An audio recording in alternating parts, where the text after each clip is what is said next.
नमस्कार दोस्तों, कैसे हैं आप? आई होप कि आप सब अच्छे होंगे। दोस्तों, स्वागत है आपका आपके यूट्यूब चैनल सुपर टीच में। दोस्तों, आपके यूट्यूब चैनल सुपर टीच के माध्यम से नई वैकेंसी से संबंधित जानकारी, प्रवेश परीक्षाओं से संबंधित जानकारी और समय समय पर अपडेटेड सूचना आप तक पहुंचाई जाती है। ऐसे ही आज की इस वीडियो में हम एक नई वैकेंसी के बारे में डिस्कस करने वाले हैं। वैकेंसी क्या है, क्या क्वालिफिकेशन मांगी गई है, कितने पोस्ट के लिए जारी की गई है, आयु लिमिट क्या है, सारी चीज़ें इस वीडियो में हम डिस्कस करने वाले हैं। सबसे पहले ये वैकेंसी उत्तर प्रदेश अधीनस्थ सेवा चयन आयोग लखनऊ द्वारा जारी किया गया है।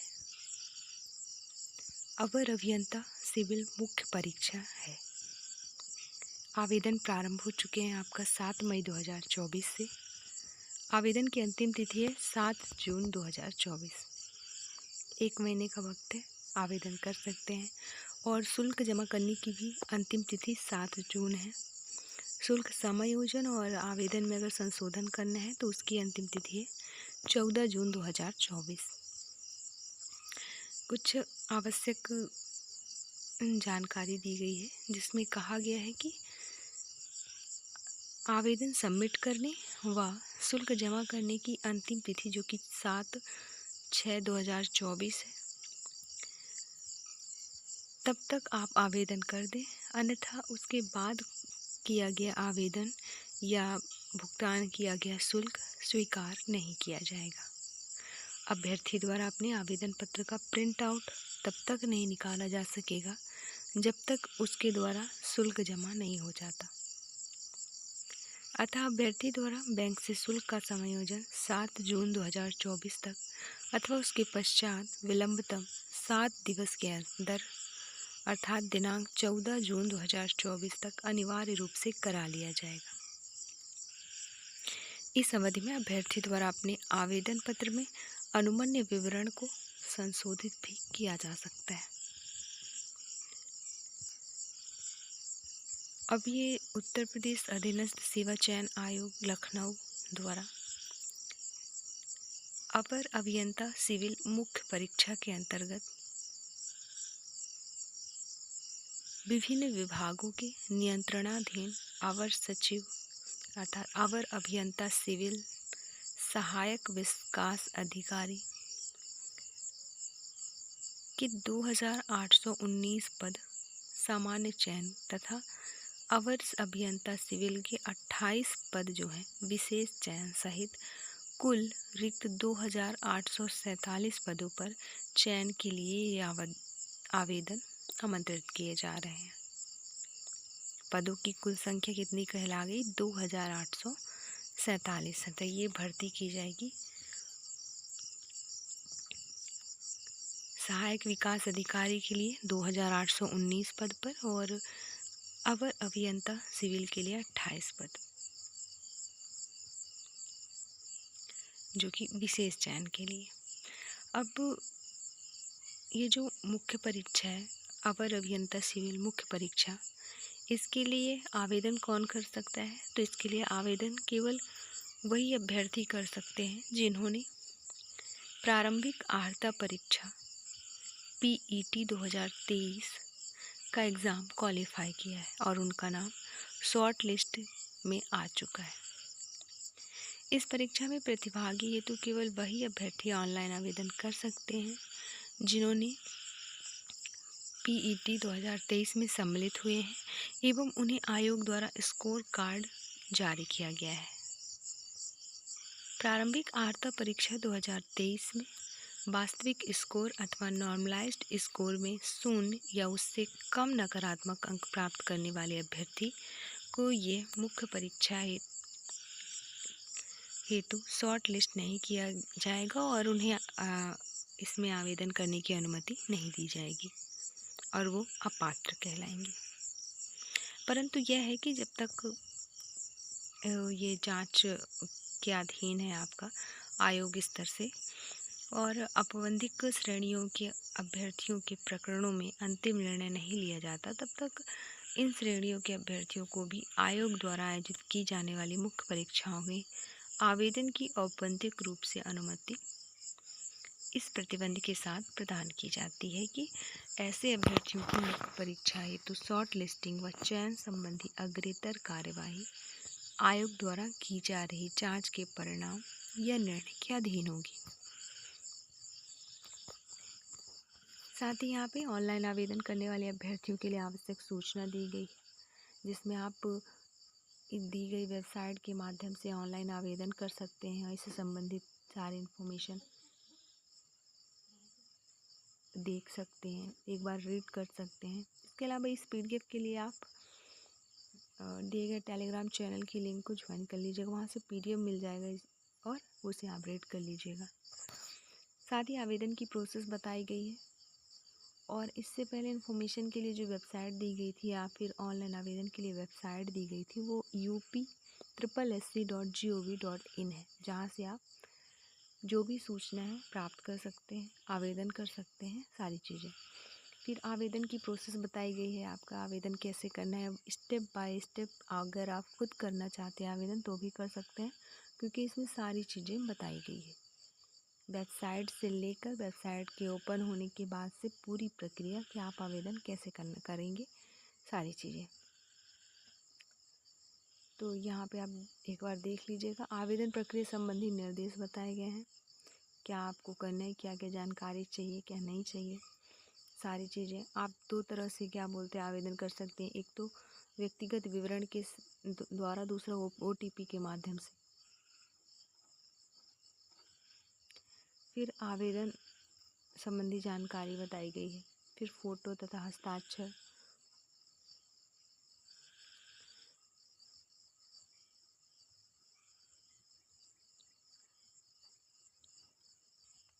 अब हम देख लेते हैं फीस, आपका आवेदन शुल्क कितना है। तो आवेदन शुल्क केवल आपका 25 रुपये लगेगा, चाहे आप किसी भी वर्ग के हैं। साथ ही इसमें लिखा है कि मुख्य परीक्षा हेतु जो परीक्षा शुल्क का भुगतान होगा वो केवल मुख्य परीक्षा हेतु शॉर्ट लिस्ट किए गए अभ्यर्थियों द्वारा ही अलग से किया जाना होगा। मुख्य परीक्षा हेतु शॉर्ट लिस्ट किए गए अभ्यर्थियों द्वारा मुख्य परीक्षा हेतु परीक्षा शुल्क जैसा कि आयोग या शासन द्वारा निर्धारित किया जाए, उसका भुगतान मुख्य परीक्षा का प्रवेश पत्र डाउनलोड करने से पहले किया जाएगा। तो अभी सिर्फ केवल 25 रुपये लगेगा, बाकी का जो फीस है वो आपको प्रवेश पत्र डाउनलोड करते वक्त लगेगा। फिर फॉर्म का प्रिंट आउट लेना आवश्यक है। आवेदन करने के बाद आपको आवेदन पत्र में संशोधन संबंधी जानकारी बताइए। अगर आपके आवेदन करते वक्त आपसे कोई गलती हो गई, उसमें त्रुटि सुधार आप कैसे करेंगे, क्या क्या करना है, सारी स्टेप बाय स्टेप चीज़ें बताई गई यहाँ पे। और किन चीज़ों में सुधार होगा और किन चीज़ों में नहीं होगा वो चीज़ें भी यहाँ पे बताई गई है। जैसे यहाँ पे दिया गया है कि अभ्यर्थी द्वारा अपने आवेदन पत्र के निम्नलिखित विवरणों को ही संशोधित किया जा सकता है। उक्त अतिरिक्त अभ्यर्थी को आवेदन में किसी अन्य विवरण को संशोधित करने की अनुमति नहीं दी जाएगी।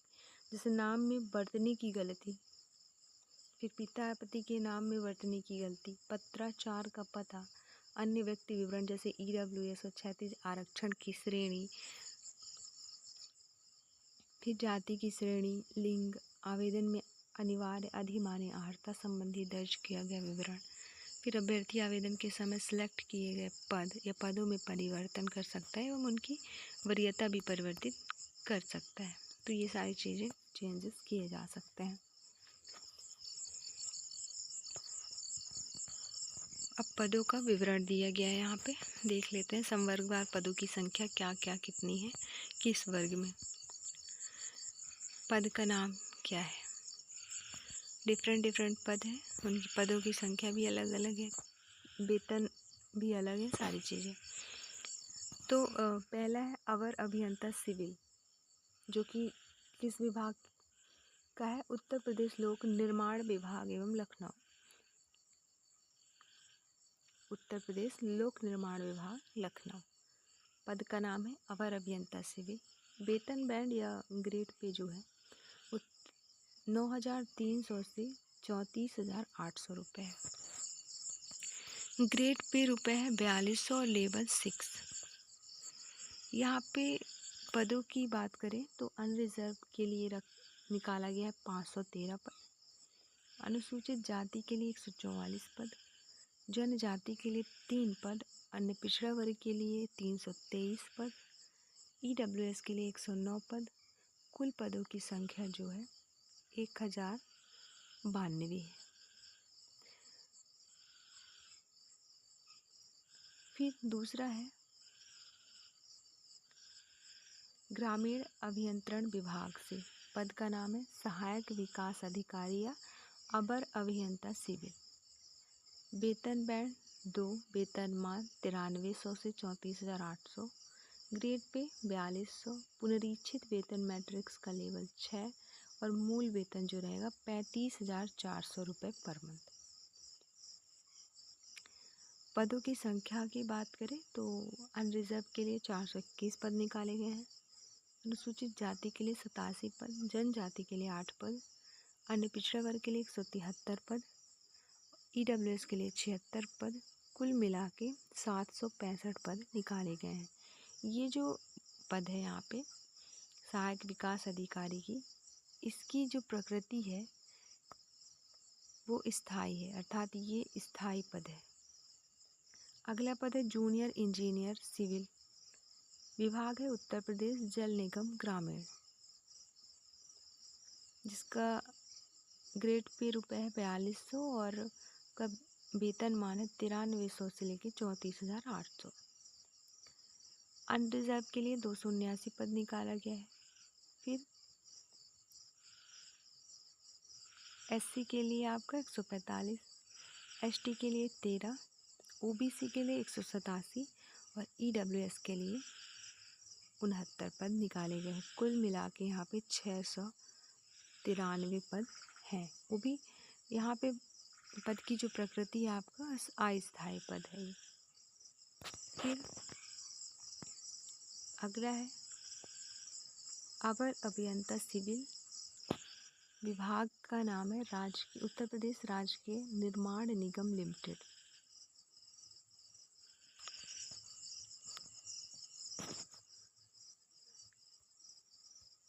जिसमें लेवल 6 वेतनमान 9300 से 34,800 है।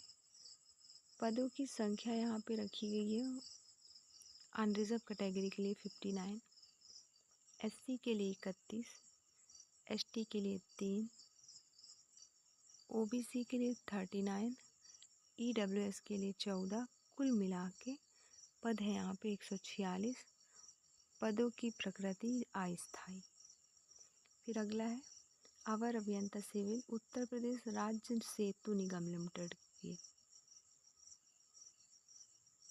विभाग का नाम है उत्तर प्रदेश राज्य सेतु निगम लिमिटेड। छठा वेतनमान 9300 से 34,800, ग्रेड पे 4200, सातवां वेतन लेवल 6, 35,400, मिनिमम सैलरी अधिकतम 1,12,400।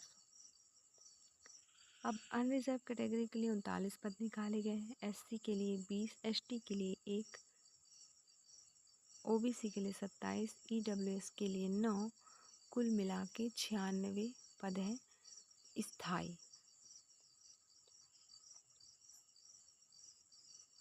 अगला है अवर अभियंता सिविल, विभाग है अगला Uttar Pradesh project corporation limited, वेतन बैंड 2 9300 से 34,800, ग्रेड वेतन रुपये 4200, पुनरीक्षित वेतन मैट्रिक लेवल 6। अनरिजर्व के लिए 13 पद, एससी के लिए 7, एसटी के लिए 1, ओबीसी के लिए 4, ईडब्ल्यूएस के लिए 2। कुल मिला के 27 पद निकाले गए हैं। स्थायी प्रकृति की ये पद हैं। फिर उत्तर प्रदेश राजकीय निर्माण निगम लिमिटेड के लिए अवर अभियंता सिविल विशेष चयन के लिए जो लेवल है वो 6 है, वेतनमान 9300 से 34,800। जनरल में यहाँ पे एक भी पद नहीं रखा गया है। एससी के लिए रखा गया है 10, एसटी के लिए 2, ओबीसी के लिए 11 और कुल मिला के 23 पद। अस्थायी प्रकृति का ये पद है। फिर अगला है Uttar Pradesh project corporation limited, अवर अभियंता सिविल विशेष चयन के लिए वेतन बैंड 2 9300 से 34,800, ग्रेड वेतन 4200 रुपये, वेतन मैट्रिक लेवल 6। पदों की संख्या SC में 3, OBC के लिए कुल 5 पद निकाले गए हैं। 5 में 3 SC और 2 OBC के लिए स्थायी प्रगति का ये पद है।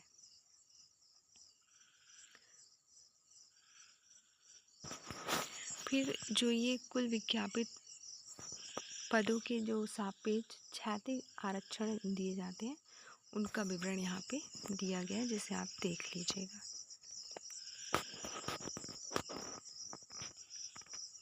अब आरक्षण संबंधी प्रावधान बताए गए हैं, जिसको आपको रीड करना बेहद ज़रूरी है। आप एक बार रीड ज़रूर कर लीजिएगा।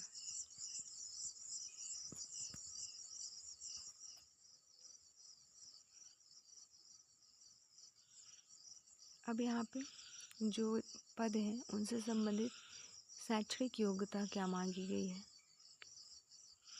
अनिवार्य अर्हता और अधिमानी अर्हता वो चीज़ें यहाँ पे बताई गई है। जैसे आपका उत्तर प्रदेश लोक निर्माण विभाग लखनऊ के लिए अपर अभियंता सिविल की जो वैकेंसी निकाली गई है, तो उसके लिए शैक्षणिक योग्यता मांगी गई है।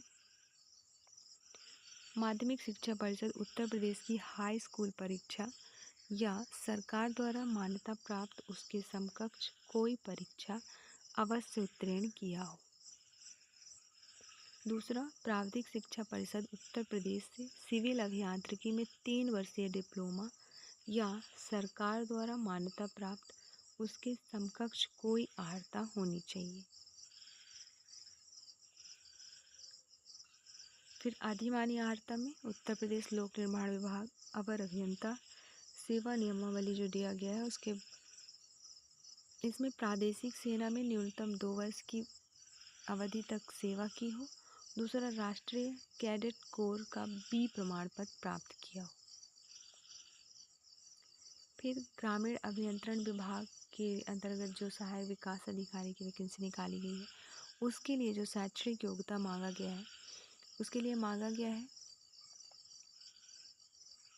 उत्तर प्रदेश प्राविधिक शिक्षा परिषद द्वारा मान्यता प्राप्त किसी संस्थान से सिविल इंजीनियरिंग में डिप्लोमा, और अधिमानी अर्हता में वही 2 वर्ष की अवधि तक कोई सेवा की हो प्रादेशिक सेना में, या फिर राष्ट्रीय कैडेट कोर NCC का B प्रमाण पत्र प्राप्त किया हो।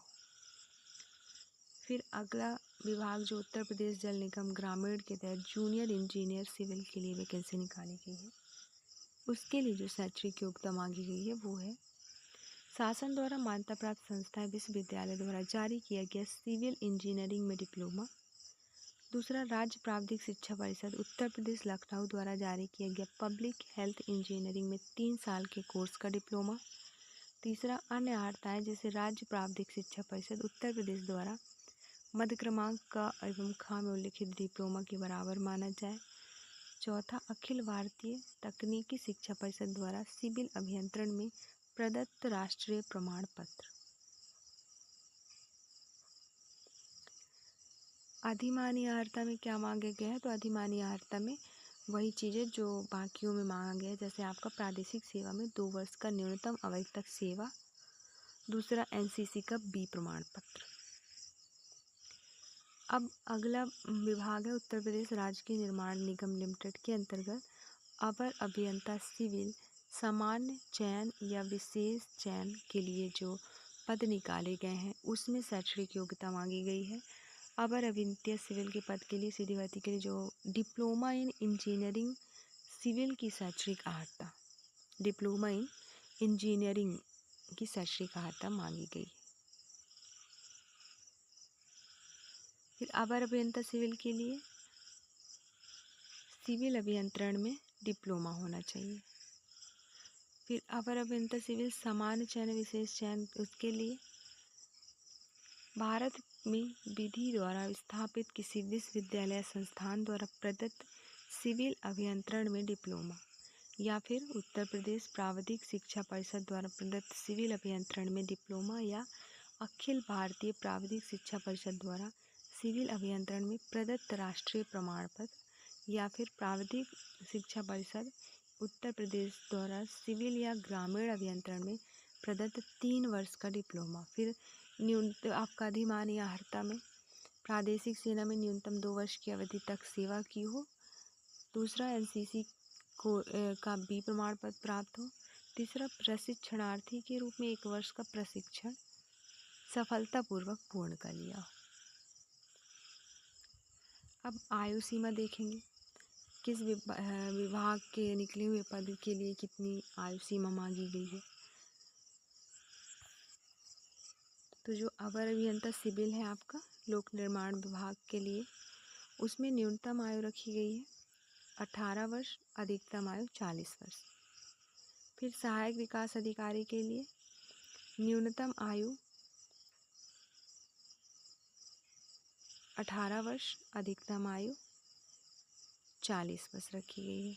किसमें? सहायक विकास अधिकारी में भी न्यूनतम आयु 18 वर्ष, अधिकतम आयु 40 वर्ष निर्धारित की गई है। फिर आपका जूनियर इंजीनियर सिविल, जो कि उत्तर प्रदेश जल निगम विभाग द्वारा निकाला गया है, उसमें न्यूनतम आयु 21 वर्ष और अधिकतम आयु 40 वर्ष।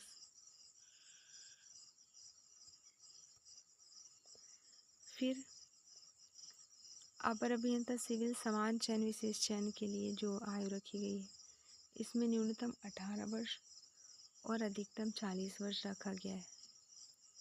न्यूनतम 18 वर्ष, अधिकतम 40 वर्ष, जो कि आपका उत्तर प्रदेश राज्य के निर्माण निगम लिमिटेड द्वारा निकाला गया उसमें। फिर अपर अभियंता सिविल, जो कि आपका उत्तर प्रदेश राज्य सेतु निगम लिमिटेड के थ्रू निकाला गया है, उसमें जो मांगा गया है एज, वो न्यूनतम 21 और अधिकतम 40 मांगा गया है। फिर यूपी प्रोजेक्ट्स कॉरपोरेशन लिमिटेड के लिए अपर अभियंता की जो पद है, उसके लिए न्यूनतम आयु 21 वर्ष, अधिकतम आयु 40 वर्ष मांगी गई है। फिर चयन का यहाँ पे आधार बताया गया है। लिखित परीक्षा हेतु परीक्षा योजना और पाठ्यक्रम आपको दिए गए इसी वेबसाइट के थ्रू समय समय पर मिल जाएगी। लिखित परीक्षा के संबंध में विशेष नोट वगैरह जो है, फिर अनुदेशन जिसे आपको एक बार रीड करना है, और ये है प्रारूप जो आपको डॉक्यूमेंट लगाने हैं उनके। और इस वैकेंसी से रिलेटेड ये थी जानकारी।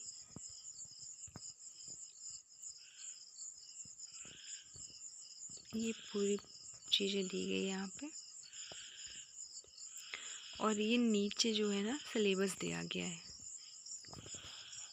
पीडीएफ आपको डाउनलोड करना ज़्यादा सही रहेगा। पीडीएफ मिल जाएगा, अपलोड करवा दिया जाएगा हमारे थ्रू। डिस्क्रिप्शन बॉक्स में टेलीग्राम चैनल की लिंक दी गई है, जिसे आप ज्वाइन कर लीजिएगा और वहाँ से पीडीएफ डाउनलोड कर लीजिएगा। ये पूरा सिलेबस दिया गया है।